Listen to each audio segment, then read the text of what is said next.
নাহমাদুহু ওয়া নুসাল্লি আলা রাসূলিহিল কারীম আম্মা বা'দ। অহংকার বা গর্ব মানুষের এমন এক মানসিক ব্যাধি যা মানুষকে আল্লাহর দাসত্ব থেকে দূরে সরিয়ে দেয় এবং অন্যদের প্রতি অন্যায় আচরণে প্ররোচিত করে। অহংকার শয়তানের প্রথম ধাপ, আর এটি মানুষের জন্য ধ্বংসের কারণ হতে পারে। কোরআন ও হাদিসে অহংকারকে কঠোরভাবে নিন্দা করা হয়েছে এবং এর পরিণতি সম্পর্কে সতর্ক করা হয়েছে। আল্লাহ সুবহানাহু ওয়া তাআলা অহংকারীদের কখনোই পছন্দ করেন না।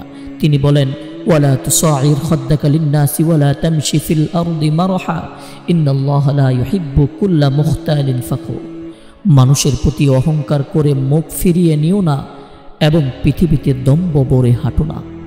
নিশ্চয়ই আল্লাহ কোনো উদ্ধত অহংকারীকে ভালোবাসেন না।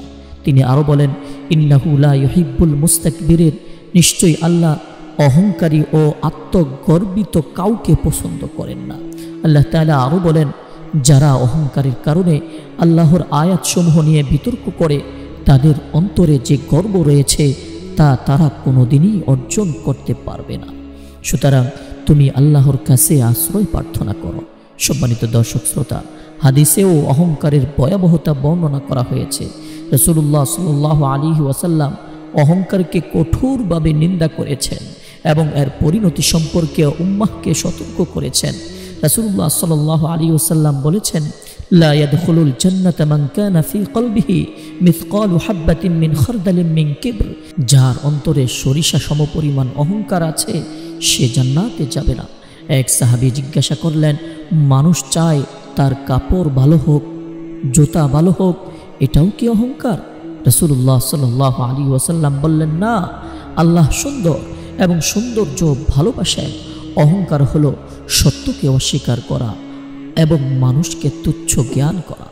নবীজি সাল্লাল্লাহু আলাইহি ওয়াসাল্লাম বলেছেন, আল্লাহর কাছে সবচেয়ে ঘৃণিত ব্যক্তি হলো সেই অহংকারী উদ্ধত লোক যে সত্যকে মানতে চায় না।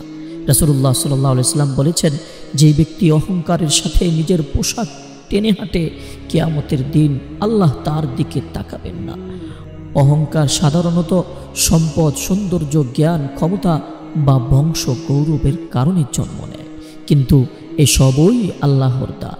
মানুষ যদি আল্লাহর দানকে নিজের কৃতিত্ব মনে করে তবে তা অহংকারে রূপ নেয়। সম্মানিত দর্শক শ্রোতা, কিতাবে অহংকারের পরিণতি সম্পর্কেও আলোচনা করা হয়েছে। দুনিয়াতে মানুষ তাকে ঘৃণা করে, বন্ধুহীন হয়ে পড়ে, আল্লাহর কাছে সে নিন্দিত হয়। আখিরাতে সে জান্নাত থেকে বঞ্চিত হয়ে জাহান্নামের শাস্তি ভোগ করবে। সম্মানিত দর্শক শ্রোতা, আল্লাহ তাআলা যখন আদম আলাইহিস সালামকে সিজদা করার আদেশ দিলেন তখন ইবলিস অহংকার করে বলল, আনা খায়রুম মিনহু খলাকতানি মিন নারি ওয়া খলাকতাহু মিন তিন। আমি তার থেকে উত্তম, তুমি আমাকে আগুন থেকে সৃষ্টি করেছ আর তাকে সৃষ্টি করেছ মাটি থেকে। এই অহংকারের কারণেই সে চিরকালীন অভিশপ্ত হল। ফেরাউন নিজেকে আনা রব্বুকুমুল আলা ঘোষণা করেছিল। তার অহংকার ও উদ্ধত আচরণের কারণে আল্লাহ তাকে সমুদ্রের মধ্যে ডুবিয়ে ধ্বংস করেছে। কারুন তার ধন সম্পদের কারণে অহংকার করেছিল। সে বলেছিল, আমি আমার জ্ঞান দ্বারা এই সম্পদ অর্জন করেছি। অহংকারের কারণে আল্লাহ তাকে তার ধন সম্পদ সহ পৃথিবীর ভিতরে ধ্বংস করে দেন। রাসূলুল্লাহ সাল্লাল্লাহু আলাইহি ওয়াসাল্লাম বলেছেন, যে ব্যক্তি আল্লাহর জন্য বিনয় প্রদর্শন করবে আল্লাহ তাকে মর্যাদা দান করবেন। অতএব একজন মুসলমানের উচিত অহংকার ত্যাগ করে বিনয়ী হওয়া।